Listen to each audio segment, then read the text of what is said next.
Pink, a tale from Brothers Grimm.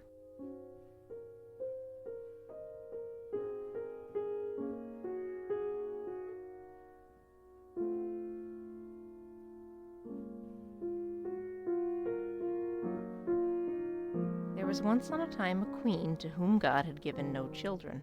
Every morning she went into the garden and prayed that he would bestow her a son or daughter. Then an angel from heaven came to her one day and said, "Be at rest, you shall have a son with the power of wishing, so that whatever in the world he wishes for, that he shall have." Then she went to the king and told him the joyful tidings, and when the time was come she gave birth to a son, and the king was filled with gladness. Every morning she went with the child to the garden where the wild beasts were kept, and washed herself there in a clear stream.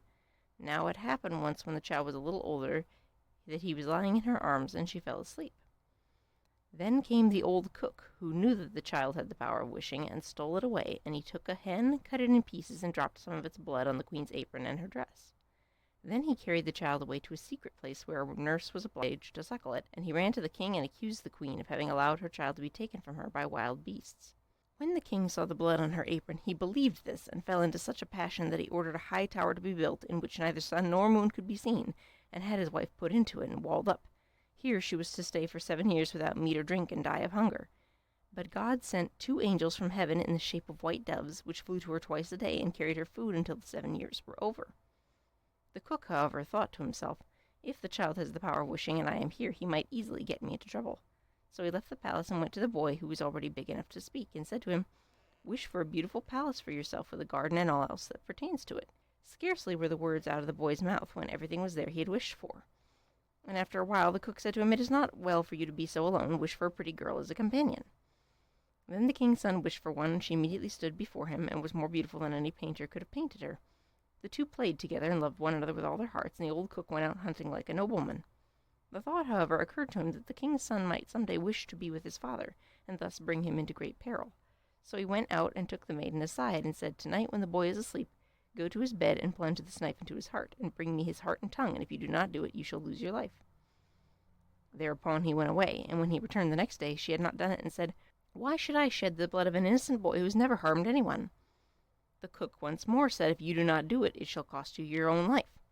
When he had gone away, she had a little hind brought to her, and ordered it to be killed, and took the heart and tongue and laid them on a plate. And when she saw the old man coming, she said to the boy, "Lie down in your bed and draw the covers over yourself." Then the wicked wretch came and said, "Where are the boy's heart and tongue?" The girl reached the plate out to him, but the king's son threw off his quilt and said, "You old sinner, why did you want to kill me? Now I will pronounce your sentence.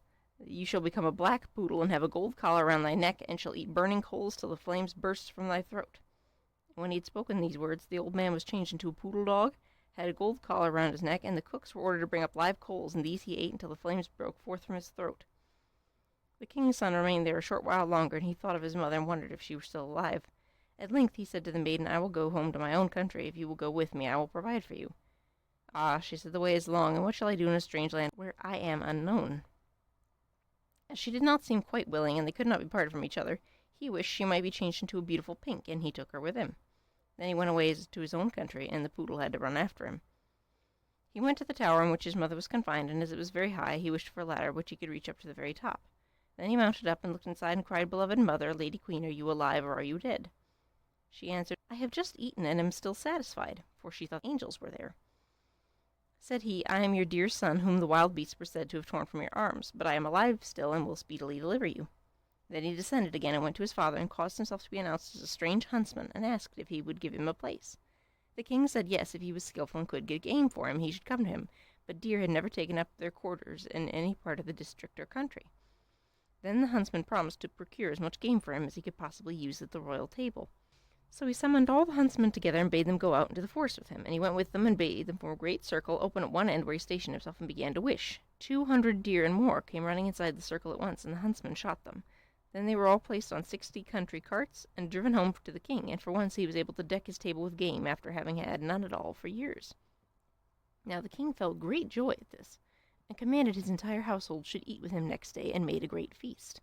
When they were all assembled together, he said to the huntsman, "As you are so clever, come sit by me." And he replied, "Lord King, your majesty must excuse me, I am but a poor huntsman." But the king insisted on it, and said, "You shall sit by me," until he did.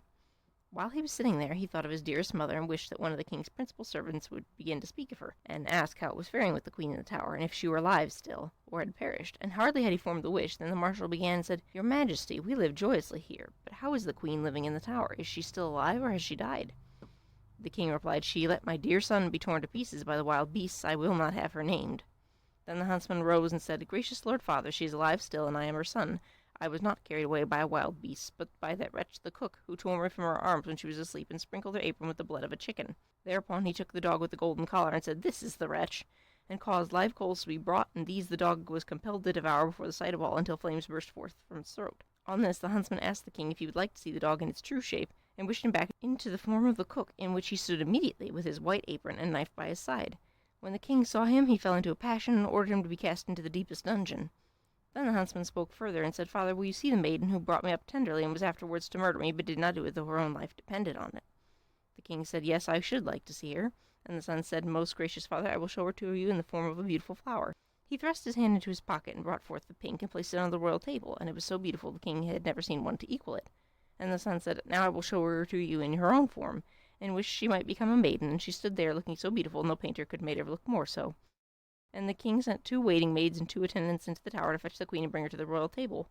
But when she was led in, she ate nothing, and said, "Gracious and merciful Lord has supported me, and the tower will speedily deliver me."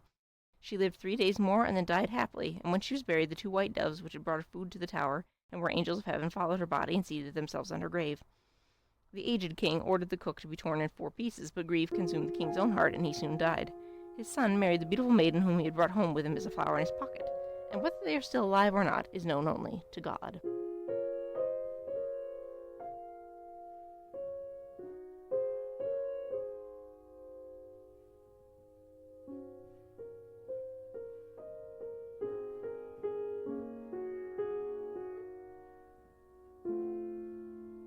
The end.